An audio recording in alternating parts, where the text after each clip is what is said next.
Welcome back to the Critical Moves podcast. This is episode 80, and we thought for episode 80 we'd do something very different, which is a community-led episode where you guys have asked us questions and we are going to answer them. And I say we, I'm joined by Adam. Hello, Adam. Hello everyone. And Mr. Jack. Hello, hello. And last but not least, it's Tim. Good day, everyone. Very, very sprightly, Tim. Have you been taking your medication? I feel great. Oh, excellent, excellent.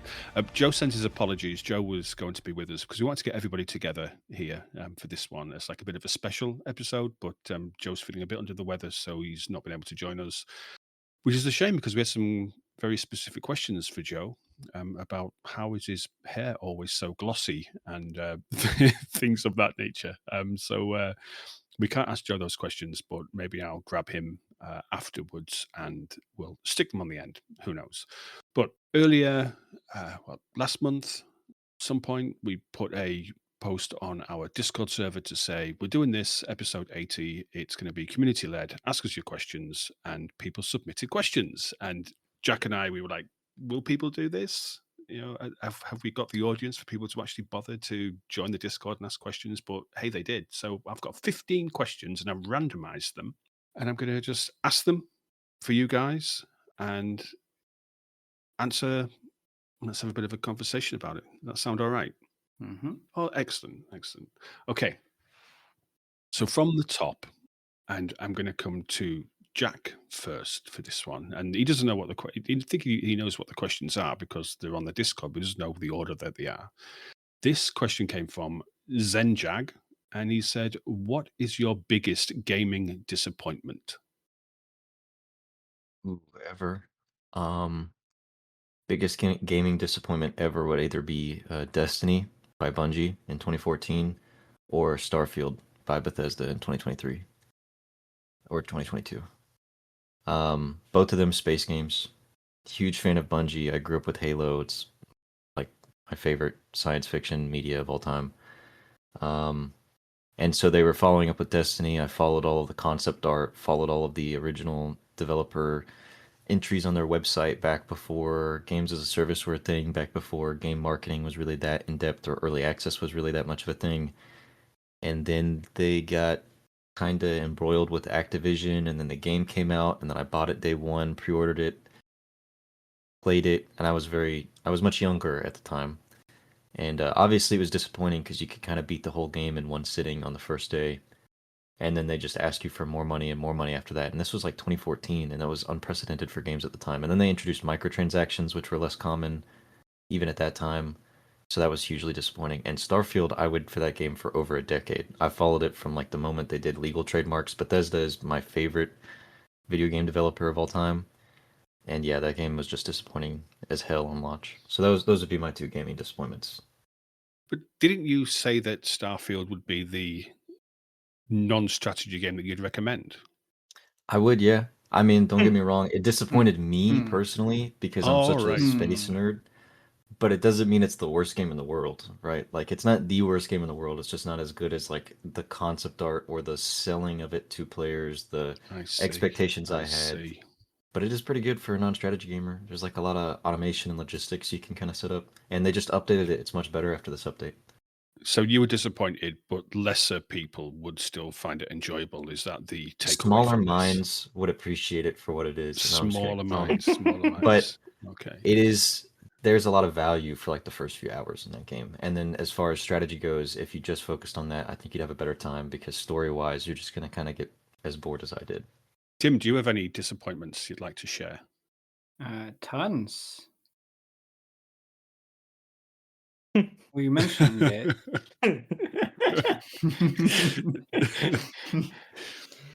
we mentioned the Anno disappointments. Yeah. Anno. And then every time an RTS comes out and you can't zoom out as much as I would like to, which is most times. As in, just you can't zoom out far enough, or you don't have the strategic zoom that Does bar have strategic zoom? It does, doesn't it? So you can go all the way out and come all the way back in again. Yeah. And of course, you're very used to playing that way. So I suppose if you play something which doesn't have that feature, it's a bit jarring. Yeah, and it feels lazy. Lazy. I mean, it's not always going to work with every RTS, is it? Though having strategic zoom. It's a matter of opinion. Okay, so you disagree? Yeah. All right, fair enough. Adam, any from you? Call of Duty Black Ops 4, because this was the without campaign, and I usually play campaign for Call of Duty and then just sell the physical copy. And then I bought it. I played multiplayer. It occurred to me I'm too old for this shit, and I stopped playing shooters after that. So it ruined FPS for you. Yeah, exactly. It ruined the whole genre for me. That's terrible. That's terrible. Mine, thank you for asking, is Cities Skylines 2. As a Oh, as a wow. huge as a huge fan of Cities Skylines, I was really looking forward to Cities Skylines 2, and I played it for about 10 minutes and then went back to the original because it was just a bloated, buggy mess at launch. I was bitterly disappointed. I was so looking forward to it, and it just failed in every singular way. We've started this really negative, haven't we? This has been so. Thank you, Zenjag, for your very negative question.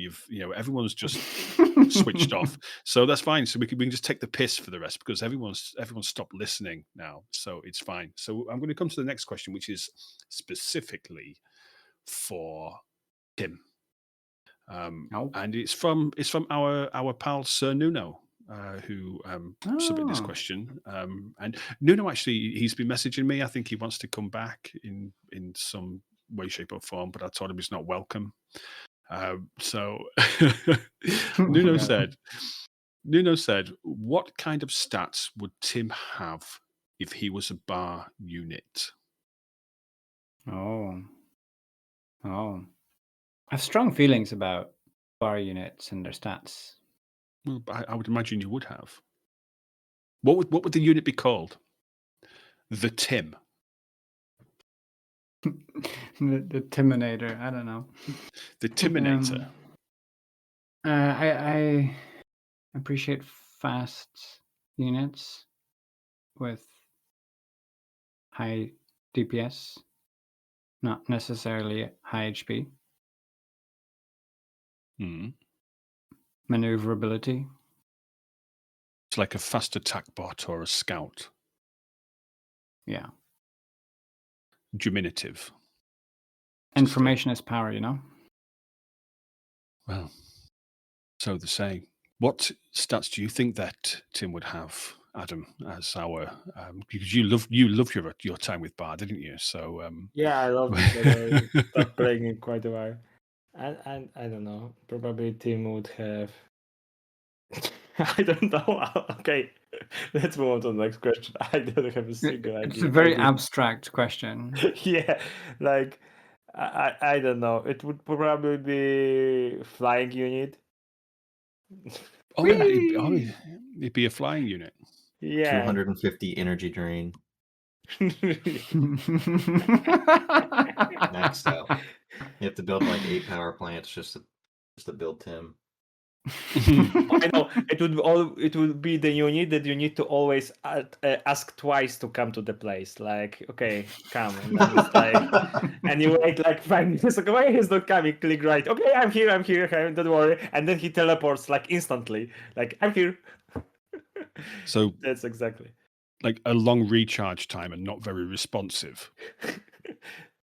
But then boom, high damage. But then when it turns up, high DPS, very quick, but it just slow to get started. But once it gets started, it's game on.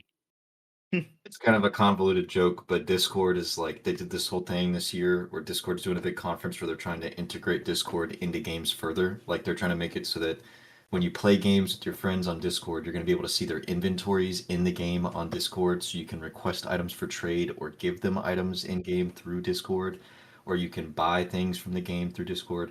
I think they should integrate with bar. So in order to control the Tim unit, you have to message him 3 times, so that you can go to place. Okay, I get it. Tim, you can take that to the rest of the team at Bar and say, we need the Timinator, and it has to be summoned via Discord, and it arrives eventually, but then is super effective when it does. I'll pass it on. Okay, thanks, Nuno, for that one. I have a quick fun fact for you. Do you know that already there was another online communicator that tried to do the same as Discord and was Skype? In Heroes of Might and Magic 6, you have a full integration of Skype into the game. No way. Wow. Yep. Fun fact. Today I learned. Jack, which strategy game with a steep learning curve felt the most rewarding once you got good at it? And that's from Cyganet. Stellaris, like I try to play it with some of my friends who are less used to it, and they fall asleep every single time they play Stellaris with me, and then I just have to like integrate their empire or something. But I mean, it's a game that just keeps on giving because all of the DLCs have expanded on features for it. So I feel like it's one of the Paradox games where every time you do this with a Paradox game, it's rewarding because you end up learning how to play the game, and then the moment you invest in DLCs, it's like you're giving it to yourself. You're giving yourself a present by learning how to play the game, and then they've already come out with years of DLCs to like improve on features. Stellaris is the case where there's just so many that improve on features so drastically that the moment you learn how to play the game, you have all of these different avenues to learn how to do something different. And then if you buy that DLC, it's like you get rewarded for trying to learn a particular aspect. So you can spend like the first 12 hours in that game learning how to do something, but the moment you're interested in Spiritualist Empires, the newer DLCs that expand on Spiritualist Empires go crazy, and they reward you so much for wanting to do that. So that's probably got to be the one. I hate to say it again, but Stellaris for sure. Have you played it recently? The last time I played it was before the big 4.1 or 3 update, whichever one just changed all of the combat mechanics and planetary mechanics. I played it during, was it 3.0 or 4.0, the last major update that changed pops, Mhm. but the new update scares me because they've like completely changed how combat works. They haven't. I mean, 'cause I've been playing it recently, even though I promised myself I never would, because I know what I'm like with Stellaris. I just get sucked in, hence the number of hours I've got in the game, and I'm invested now. I'm sucked in, and the performance improvements are significant. It's actually really good. That the combat has changed in terms of the ships now cost more. So I think before maybe a Corvette was cost 1 point of naval cap. Now it costs 5. So everybody has, you have less ships, a smaller navy, and therefore, if you do have a battleship, it's much more important. They're not just throwaway. There's much more importance placed on your capital ships than there was in the past because they're so much more expensive. So the changes are good. I'm actually I'm actually really enjoying it. I'm really impressed, and the difference it's made to performance is great as well. I mean, my PC is quite reasonable, but I've been running a 1,000 star Galaxy, and I'm very late into the game now, and I'm seeing very little slowdown. So it's all good. Tim or Adam, any games? I mean, I think Tim's probably got one of these strategy game with a steep learning curve, which was rewarding once you got good at it. Pretty much every game that I enjoyed, I would say. I have one. For me, it was from the strategy genre. It was Rimworld. Like you need to really try several times to start back and forth in order to understand what the game is all about, and even then, it's still pretty hard. Tim, would Victoria 3 fall into that category? I wouldn't say the learning curve is that hard, but maybe I'm a little bit spoiled, or maybe it's too long ago that I learned to play. Maybe. I suppose did you play Victoria 2 and Victoria original as well? Victoria 2, yeah. So I suppose the difference between 2 and 3, I guess there was a lot of mechanics that carried over in terms of how the game played. Right, including also the other Paradox games. So Terra Invicta is amongst that, as well as Distant Worlds. Somehow, I guess space, like sci-fi games, space simulation games tend to fall in that category easily. Move on. I've got a question for Adam. Adam, why are you so obsessed with JRPGs? Because I'm Japanese. Well, we know that you're not because we can see you. So try again. Man, open your eyes and you will see the truth of me. Yeah, but really, what's the obsession? Because you're the only person here who, in fact, you're the only person I know who is actually has any interest in this particular genre of game. What is it about them that fascinates you so much? Nani? No. Regarding Japanese RPG, is that as you may know, I'm really into the game stories.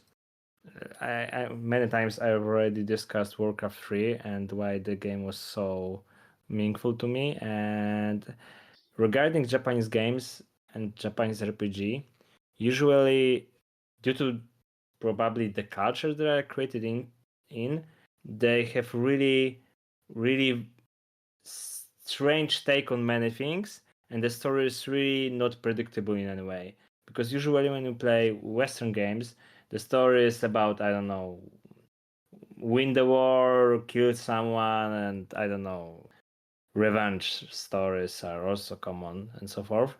And in JRPGs, there are such strange things happening that for me I'm so curious about what will happen next, and that's why I really right now I would say I'm they are my second most played genre at this point. Like I like them so much. Because you keep on trying to get us to do an episode on them, and we keep on saying no. So I was talking about us RPGs, which is the subgenre of JRPGs, focus on strategy side.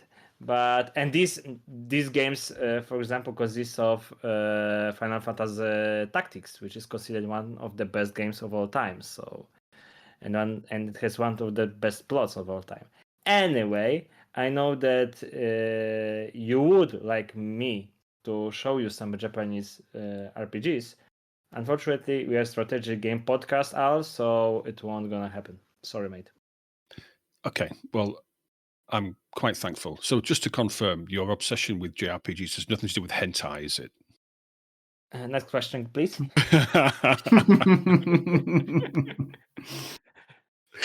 All right. Moving swiftly on before you get us an R rating. Drexy asked a question. He says, "What is a 4x?" Now, this is perhaps a bit of a how to best put this. Drexy's asked, "What is a 4x?" And of course, we did an episode about 4x games. Who was on that episode? It was me and was you and me, Tim. And I think we didn't get shot down, but we certainly ruffled some feathers. And then we have invited Drexy and Rixie from Explominate to come and join us and come and educate us. But having been on the Explominate Discord server up until recently, they can never agree on what one is, which seems a bit it seems a bit bizarre, really, because we know what the 4X's mean. It's explore, expand, exploit, exterminate. I guess the issue is, what is a 4X game? Does it have to have all four? Can it only have one? What do you think? Open question. Something we talk a lot about as well is that we like it when developers blur the lines between genres and mix things and so on. So I don't think I have a very strict line on where 4X is and where it isn't, because I don't want there to be one. I think some people do have a very strict line, and but I kind of Sure. fall into your camp as well, Tim, because I think that it's ridiculous. I think that um, if we pigeonhole games, then I don't think that we do them the justice that they perhaps should have done to them. By saying, well, this is a 4X when it has many other different. It could have city building mechanics or RTS mechanics or turn-based mechanics, and I think that it's maybe a situation where if we start being very explicit in adding labels to games, I think it's as you say, blurring those lines is often beneficial. And I think that if we focus purely on, well, this is one and this isn't, then we're doing a disservice to those developers who are attempting to break out. Is that fair? I'd say so. Okay. Adam, what's the 4X? I don't know. Okay. No, but regarding, I only wanted to add to the topic also that when it comes to 4X games, it really comes down. I believe that every 4X game has one X that is more important than the other X's in the name. So, for example, in Terra Invicta, I believe diplomacy is the most important thing, or expanding. Like, okay, on the verge. And in Stellaris, I would believe it's exterminate. So okay, so now we're getting into the nitty gritty, right? Because as Tim just said there about blurring the lines, one would argue that Terra Invicta is not a 4X. It's a grand strategy game because you don't have to explore. It's the world. We know the world, but then of course you go out into space, don't you? Where you do have to explore. Maybe I would differentiate grand strategies about having deeper layers of management. Many 4Xs are quite, I mean, it sounds maybe a bit harsh to say surface level, but it doesn't have like very deep mechanics of different layers of management. It's like you have a map and everything that you manage is on that map. Yeah, so I mean, I've played some Victoria 3 recently, and it's a grand strategy game. And I was going through the tutorial. It was like upgrade one of your farms by 1 point. I was like, why do I need farms in Belgium? But it was Oh my God. the level of granularity of Hmm. of detail and of management is significant compared to Stellaris, where it was a case of build a barracks or build a shipyard or it's the magnitude of detail is Hmm. significant in Victoria 3, which I think would make it it's a grand strategy game as opposed to a 4X. But are there 4X elements? And I think this is maybe where Drexy is coming from. I mean, it's these games have 4X elements in them. Victoria 3. I mean, do you there's a whole thing around the new world and around colonization. That's exploit. That's exploitation. That's one of the X's in 4X, isn't it? Is it like that grand strategy games can be 4X games, and again 4X games can be grand strategy games? It's these genres are not aren't disjointed. They're somehow similar. So And if you look at Sins of a Solar Empire, it's an RTS, it's a 4X. It's they are transcending these labels, they're transcending the barriers, and I think that's a really good thing. As Tim said at the start, it's important that we have these blurred lines when it comes to gaming, so things aren't pigeonholed into specific categories and therefore dismissed. If somebody said that Sins of a Solar Empire was a 4X game, that an RTS player would dismiss it. I don't play 4X, I only play RTS. Whereas if you said that Sins of a Solar Empire was an RTS, then a 4X player might dismiss it. Whereas it transcends both genres. And I think that's kind of the point, I suppose, isn't it? That what is a 4X? Well, it could be anything, really. If anybody from Explore Me listens to this, they'll probably be throwing their arms up in the air right now and tell me that I'm wrong. But I think that, as Tim said, the genre can touch on or a game can touch on many, many different aspects of the genre, and is it right to label these games? But we're not going to dwell on that point because we're going to move on. We've got a question from some guy here called Jack or something like that. He says, "Hey guys, huge fan of the pod. Nice. I'm going to come to Adam with this one. What strategy game have you played only one way? Never played a different faction, a different nation, or used a certain build or type?" Oh, I have a pretty good example. Europa Universalis 4, and I have played only Portugal. It's really hard there to play Portugal because the game changed so much since the release that Spain always attacks you, and basically they're a bigger country and they're winning the battle. And I played like for 30 hours, and I restart the game after every failure, and I managed to beat Spain, and I stopped playing the game. Why did you stop? I don't know. I felt like my time with the game is up. I don't know. I felt like I saw everything. Of course, I haven't seen everything, but on the other hand, I had to look so deeply into mechanics and how to twist them around in order for me to beat the game that basically it lost this kind of magic to me that is really core of the gameplay, like to being accustomed to the game, to get the mechanics, to see how everything works. Probably Tim can relate to me because he likes the same thing. I totally get it. You feel like you've overcome the challenge, and now, like, what is there left to do? Well, I will tell you what there is left to do. You know what you can do? You can play it multiplayer. Because of Black Ops 4, I only play multiplayer games. When I asked this question, I did have my answer in mind because speaking of multiplayer, my friends are always getting on me. Every time we play Civ 6, I only play Frederick Barbarossa from Germany. I refuse to play anybody else. So every time they choose different civs, different leaders from all the different DLCs that they have, and they all try different things, or they push religion more, I only play Frederick Barbarossa. I spam the Hansas. My production is like the highest in the game, and my goal is just to like build as many siege weapons as possible and start attacking my friends, or like I only play the game the one way. I don't interact with faith mechanics at all, so no religion in Civ 6. I have no experience with that. Don't really do a whole lot of anything. All I do is I expand and I have like insane production and I just steal wonders from my friends. So And Al?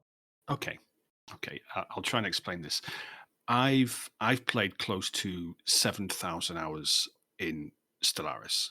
Okay, which close 6,997 hours is the current count, and it's probably going to go up beyond 7,000 before I go to bed tonight, because I'll load it back up as soon as we finish this. I have never ever played as humans. Yeah, no, I do get that. I've never played as humans. I think because I am human. I think where's the fun in? I was about to say, where's the fun in playing with myself? But that's a different question altogether. But I've You never know ever what? played as the human faction. In Distant Worlds, I played as a human faction, and there I played as a like what if scenario. Like, oh, imagine that this whole universe is real, and we're the humans, and like I'm gonna lead the humans and make them thrive into this space, and then I role play it like that. there's so many interesting parts to it, man. Whenever I was whenever I was coming on to Critical Moves and my task was to listen to the older episodes of Critical Moves back when there was only like 10, I remember there's an episode either dedicated to Stellaris or an episode where Al talked about this and he had the exact same argument and he said at that time he'd I never played remember. humans and I was like, what a bad take.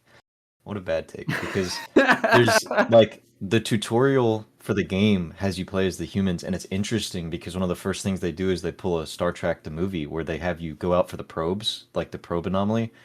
And so it's interesting because the probes are supposed to be the Voyager probes that we sent out for the human empire that you can now get on like other empires. But that's the tutorial for Stellaris.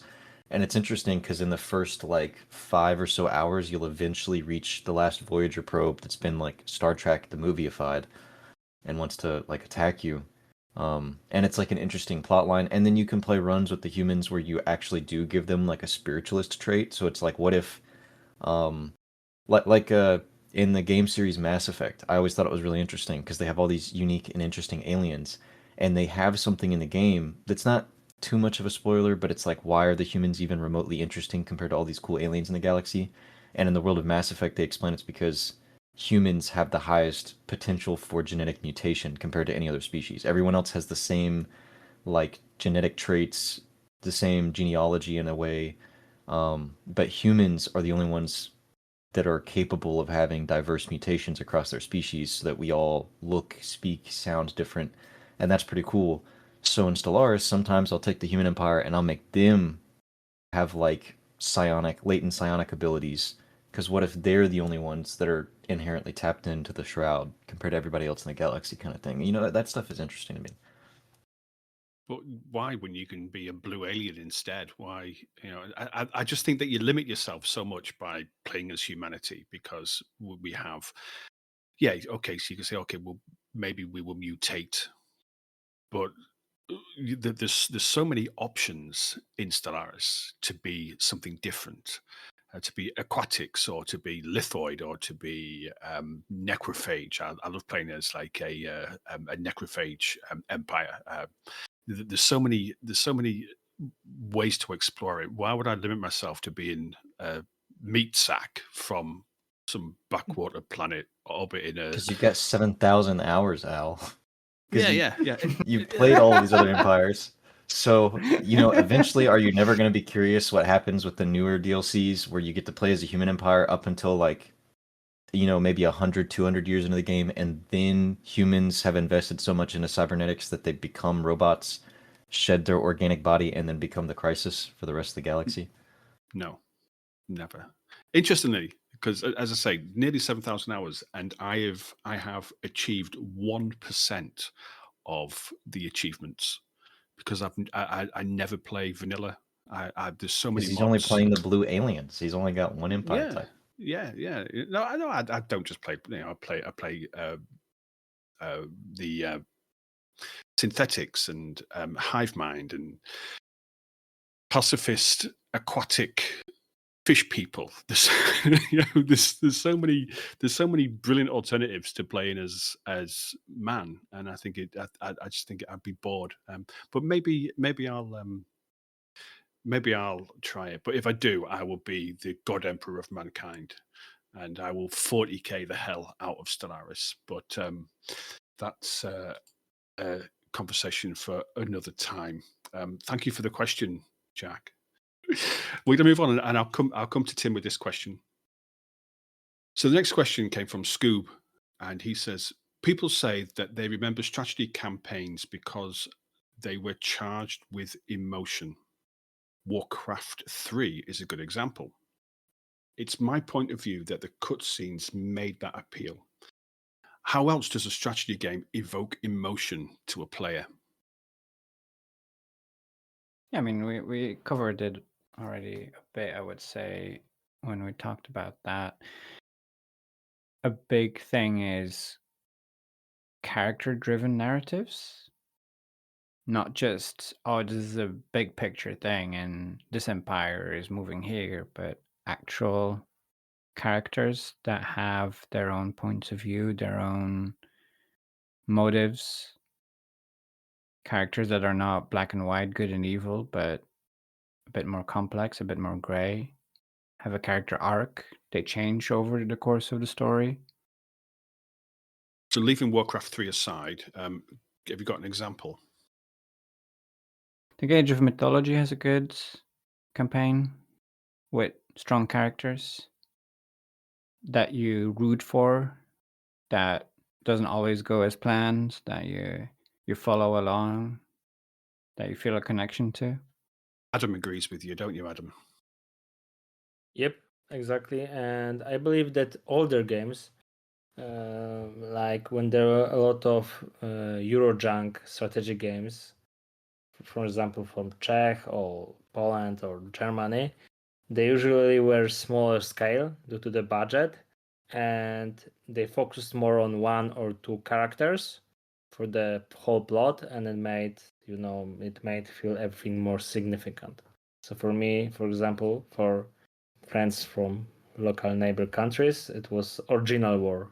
It was really, really interesting game back in the times, but it had three characters that you followed along through all the plot, and you really got into feeling what they are feeling at the moment. I want to check something. Did you just say Eurojunk? Yes. What? This is a phrase which is unknown to me. What's Eurojunk? It's one of those 3X games he was talking about. Oh, one of the 3X games or a 2X game. In AI in Google says these are ambitious, often Eastern European, low-budget video games, like Gothic from RPG and other. Evil Island. Oh, Evil Island! Oh, that was a great game. It wasn't great at all, but it was great. It was amazing. Next question came from Sci Fi Snob. This is another podcast that is well worth checking out. They cover all sci-fi, obviously.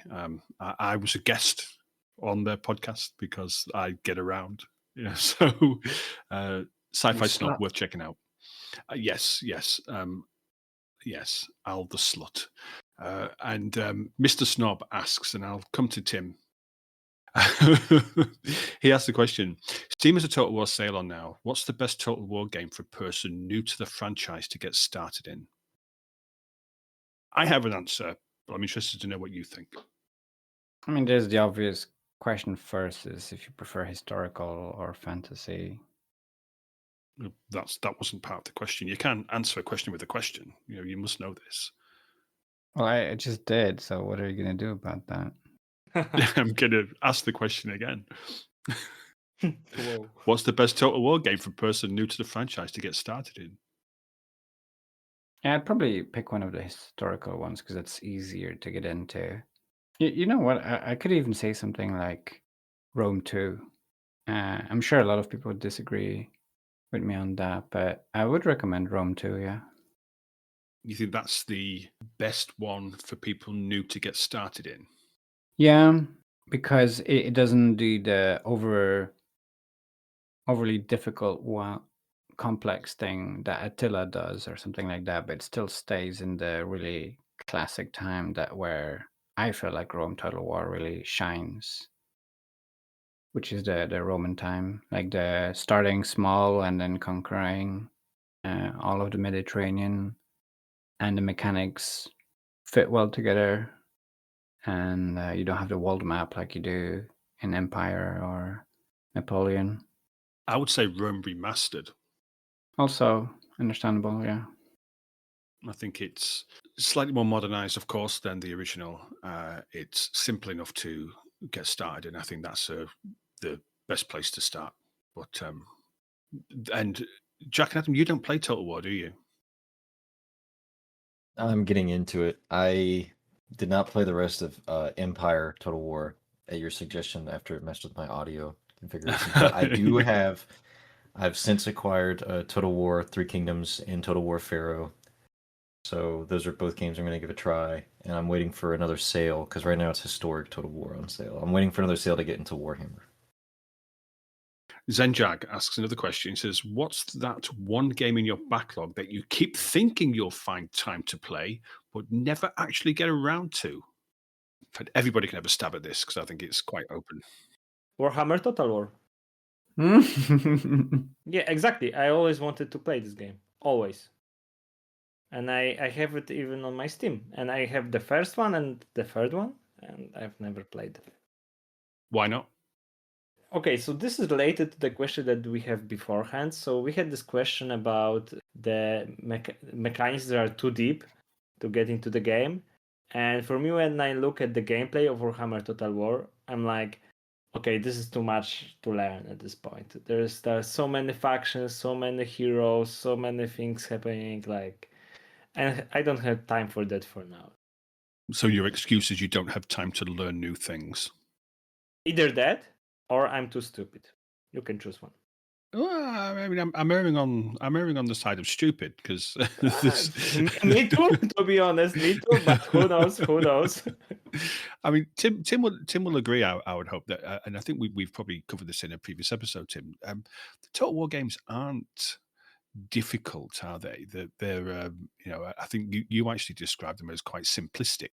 Yeah, I would say the thing about the Warhammer, the fantasy version, is that it is a huge amount of factions that each operate quite differently. So it's not that it's necessarily complex, it's just that it's convoluted.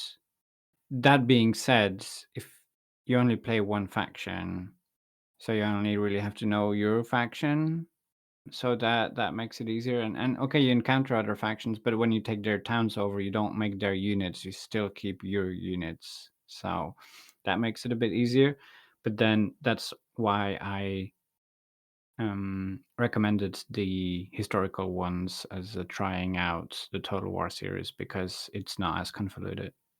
This is Zenjag again. Thank you, Zenjag, for all of these questions. I think that you've given us 4 or 5 here. So this is from Zenjag again, and this is going to be a round table. It's open to everybody. Let's get our thinking caps on.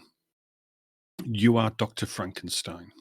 Your task: create your perfect strategy game by assembling pieces of other games. What is your creation? I love this question. I can answer for team. Let's take everything from bar, put it in bar, and name it bar. You're funny. Bar is a great game, by the way, if anyone wasn't sure. All right, I have the most expensive strategy game ever made. Basically, you would take all of the mechanics of Civ, so just take Civ, but then put it into a solar system.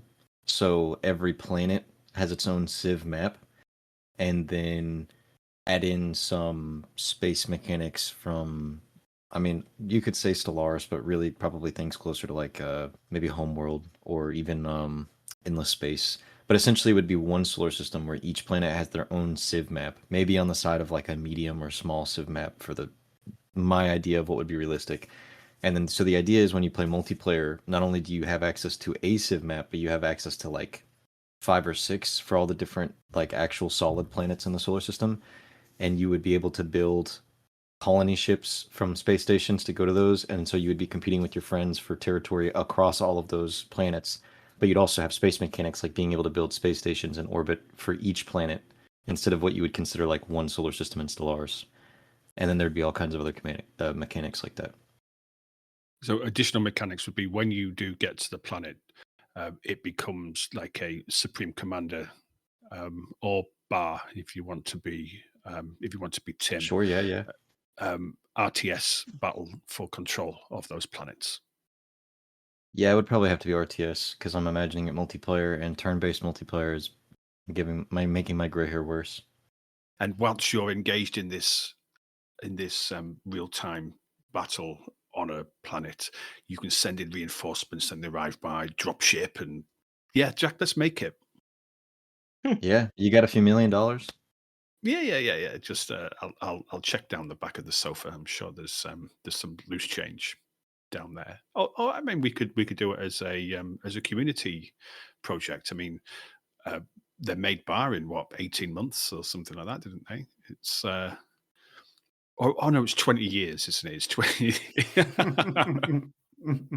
And by then, I'll be dead. So it's not going to happen. Anything to add to our space colony management RTS game from Adam or from Tim? I have a small remark because when I listened to Jack, it occurred to me it really resembles Anno 1800, but taken to the space. Like if you think about it, you have exactly the same concept. You have several maps that are interconnected between each one, That's true. It'd be like the islands from Anno. It'd be like a Yeah. colony sim more than it would be Yes. like a 4X, because the colonies would just be planets.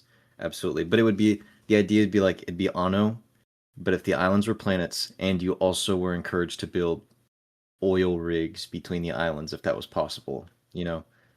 Wasn't there a game called Dyson Sphere or something like that? That Dyson.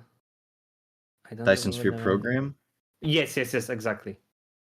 Yeah, I see where you're going with this. I see where you're going with this.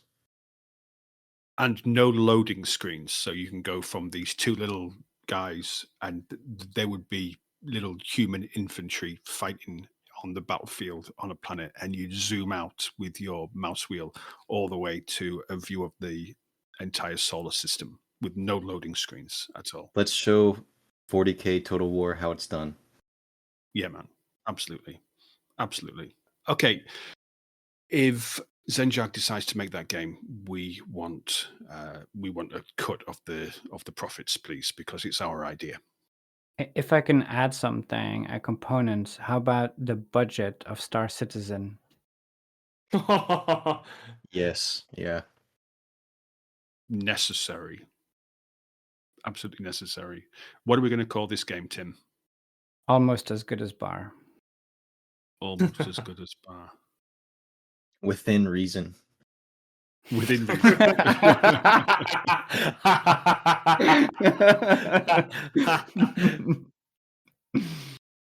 Yeah. Okay. It's sold.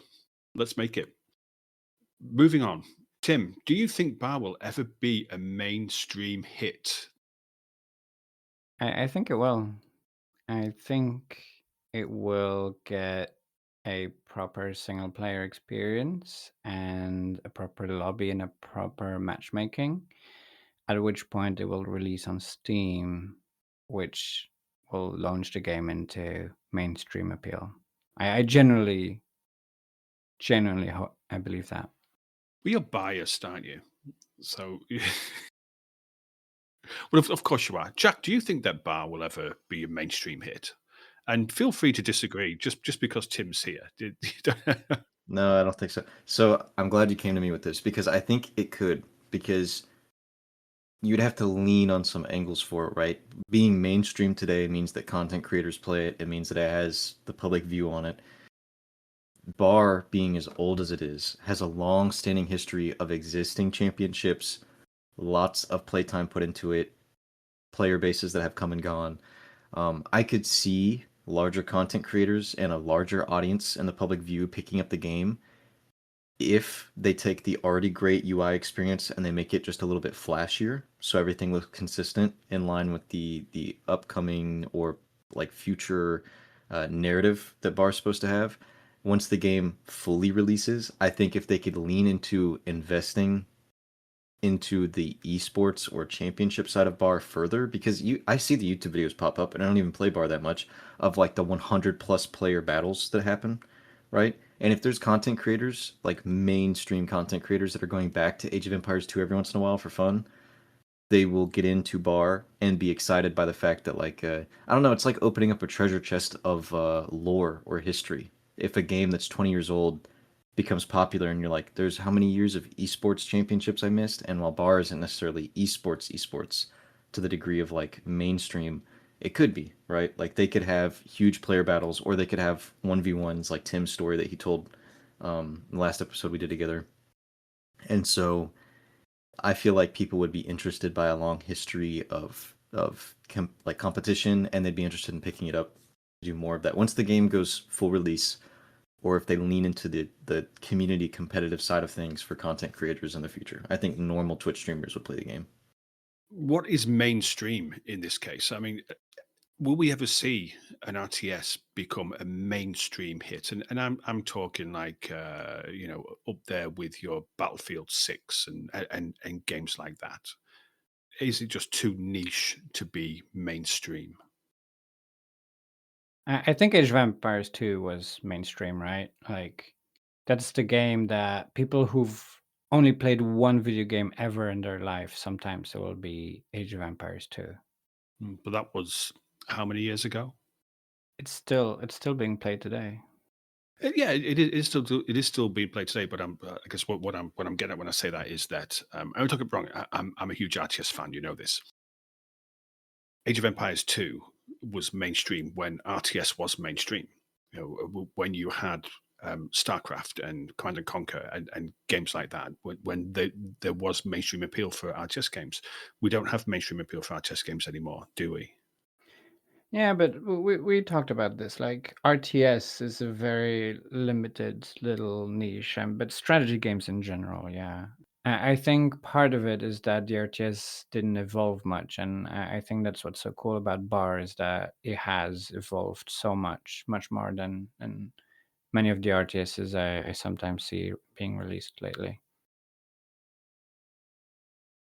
Okay. We'll move on.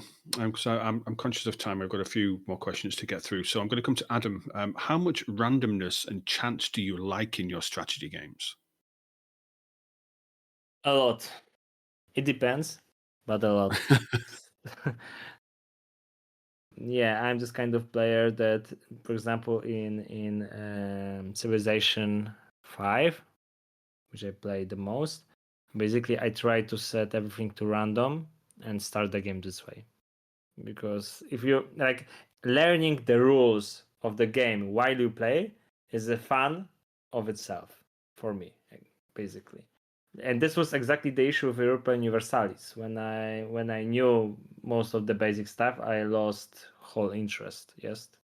So this randomness for sure helps. Well, hang on, because where's the randomness if you just play this Portugal all the time?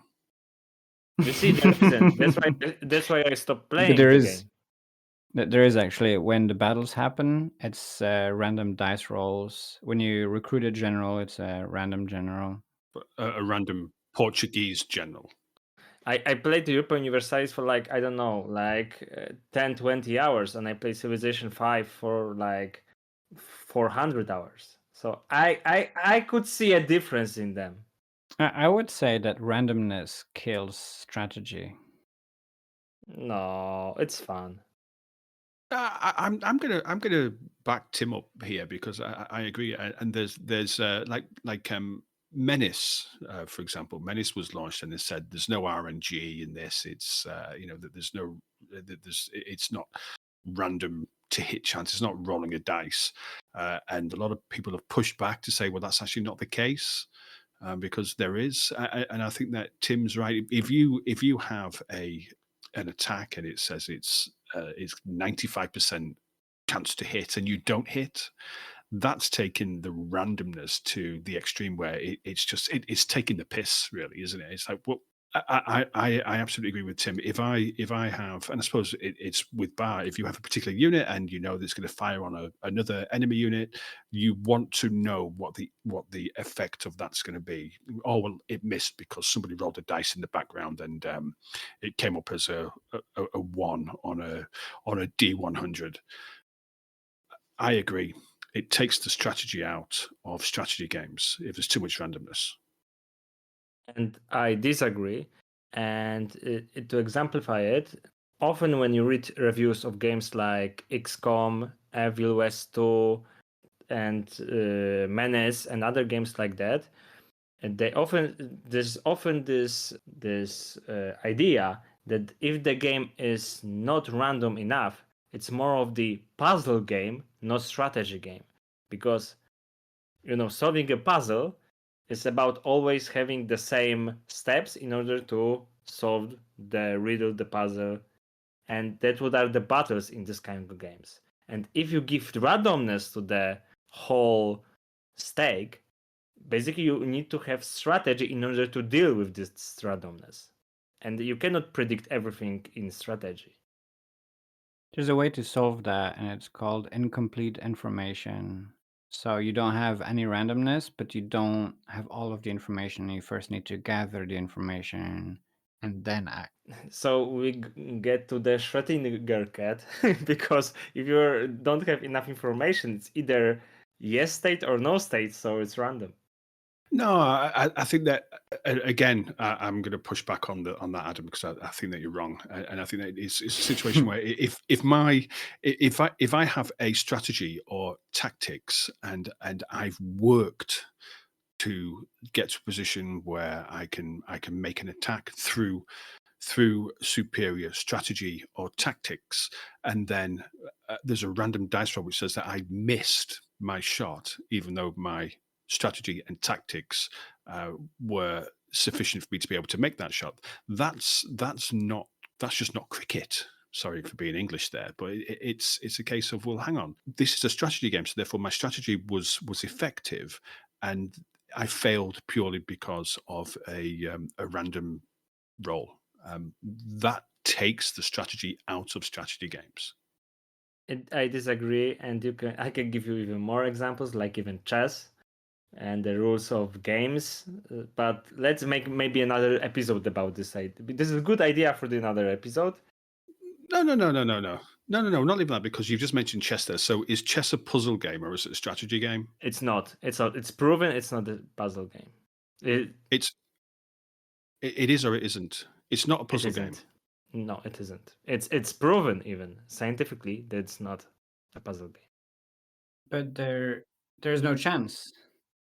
Yeah, but the idea about chess is that if it would be a puzzle, there would be a rule that if you start first, you win the game. Like in tic-tac-toe, for example. Yeah, it's solved. You mean? Yes, it's solved. And chess are not solvable, and it's proven scientifically. So, if they're not solvable, you need to have strategy, and there is randomness, and it's always like that. But there's no randomness in chess. It is. You don't know what your opponent will think, and if you would, it would be puzzle. No, but doesn't that just prove what you said wrong? Because didn't you say the opposite? That if there's no randomness, then it's not a strategy game. And we're saying that chess has no randomness. Every unit moves in a certain way, and white always goes first. But there's no winning strategy. Like you cannot, as you said, Al, you cannot make certain moves in order to win. You need to cope with the randomness of what your opponent will think. Yeah, I'm not buying that. I'm not buying your idea either. Chess is fully deterministic. Chess? No. Yeah. Okay. I think there's some miss something here. Something. That question I never said. That question came from AC Bishop. This question is for Jack. What's Jack's best ever strategy gaming soundtrack?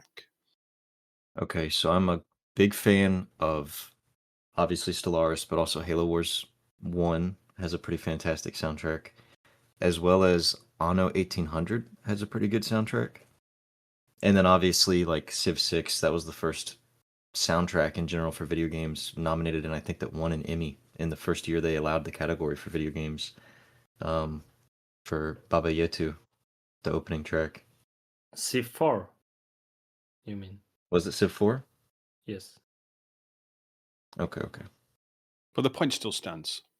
Yep, Just got exactly. Yeah.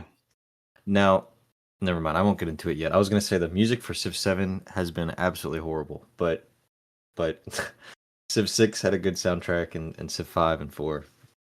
The penultimate question is from Skoub, and he says, "Why are people scared to play multiplayer, and what would make them enjoy it?" Tim. Of course, people are afraid of playing multiplayer. Have you ever played like chess against someone that's like really good at chess? Like it sucks. It fucking sucks. Same thing with these multiplayer games, and you invest a considerable amount of time, and sometimes you invest like half an hour into a game, way more if it's like not an RTS but like a 4X or whatever, and you play for this half an hour, and then you realize it's not a game anymore, because for it to be a game you need to have a chance of winning, and in this case you're like, oh well, this opponent is playing way better than me, and so it feels like it's not even a game anymore. And for it to be fun, there needs to be as close as equal chance of winning on both sides, and that's really difficult to achieve with someone that you know and a friend, because usually you're on widely different scales of the spectrum, and then you need to find someone online, and even for online, you need to play a lot of games for the system to knows where you are on the scale. So it needs adjustments and so on. So you need to invest a lot of time before you can even be put in front of someone that has a similar skill as you. And so it's a huge amount of time they invest, being utterly crushed. And like again and again, you play this, and like it just doesn't feel fun. It doesn't feel nice at all. And then even when you do get to the fun part, let's imagine you go through that, and you get to the part where you're like competing and everything like that. You still have usually about a 50% win rate, and it can still feel frustrating. You just tried your best, and then you lose, and you've lost half an hour, and you're like, oh, and you lost, and it's it's a heavy emotion to deal with, especially if you put a lot of time and investment into trying to be good at this thing, and then losing feels like a criticism of yourself and of your ability in front of someone else. So that's vulnerable as well. Yeah, it can be emotionally tough. All right, I've got a couple of follow-ups. The first one's to Adam, because you tried playing Beyond Our Reason multiplayer, and you didn't have a very good experience, did you? I would sum it up that at some point I realized that in order to be as good as some of the guys I played against, I need to spend much more time. And when I thought of how much time I need to spend, I simply let it go, because I thought, okay, I can spend this much time on maybe 2 other games or 3 other games. Like, that was my idea about it. So you thought the amount of work you'd have to put into being good enough to enjoy it was Not work, but maybe gameplay wise, like learning stuff, but like competing against other people. I need to compete with, I don't know, 200 people in order to get good enough to compete with them on a maybe similar level. So I decided it's not worth it for me, because and this is second thing. I believe I enjoy more the gameplay itself, not winning with other people. I'm not competitive, so I don't know whether I said this. This question was from Skoub again. I can't remember whether I said that. But the second part of the follow up is to Tim, because you're one of the game designers for Beyond Our Reason, and I would like to know what is Beyond Our Reason doing specifically to make, because I would like to play multiplayer, and I'm one of the people. I think this was actually a dig at me from Skoub. He's one of the other community managers for Sanctuary Shattered Sun, and that's how I know him. I think it's a bit of a dig at me because he knows I don't play multiplayer games, and I don't think it's I'm scared, in space comments. What specifically is Beyond All Reason doing, Tim, so that people like me who maybe wants to try multiplayer but has a little bit of anxiety about it, what are you doing to make that more accessible? There's a few things that it does. I think the largest being the PvE modes.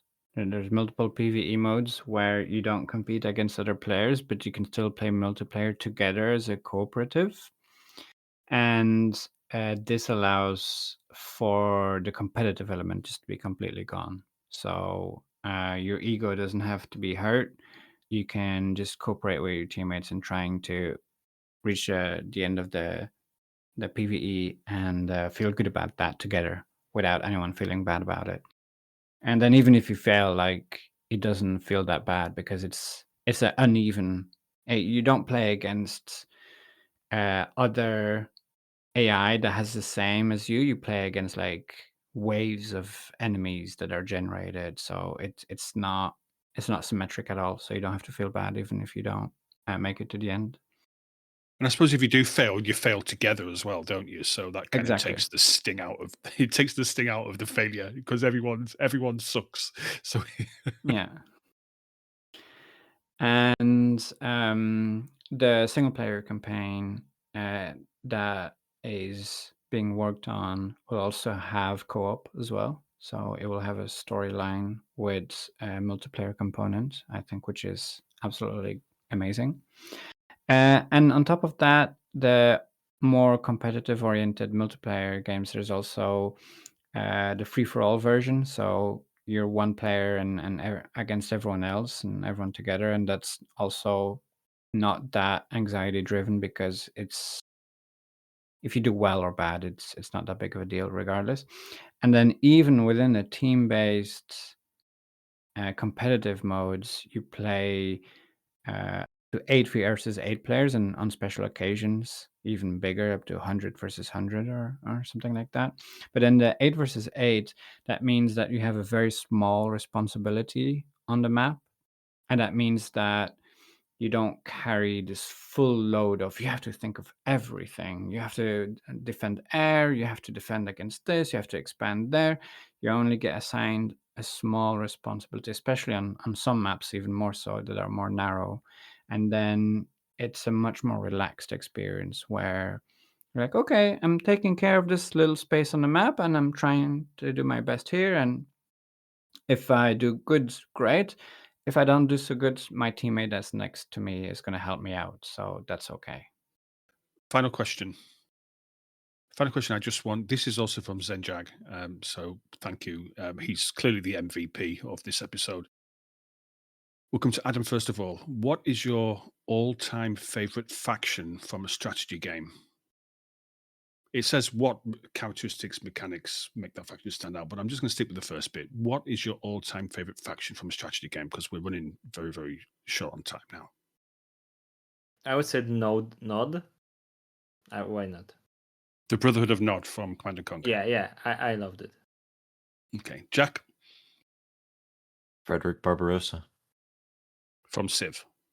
Civ 6, yeah. Tim? You go first, Why am I going first? because I'm still thinking. Okay. The Cybrans from Supreme Commander. I like the Necrons in Dawn of War. Good shout. Good shout. Okay, I changed my choice. Rohan from Battle for Middle Earth. I loved playing by Rohan. That's all of our questions. We'll. This is ran on. So thank you very much for sticking with us, and thank you very much to our audience for giving us some questions and actually giving us some content, which wasn't us talking about Paradox games again, which is really really appreciated.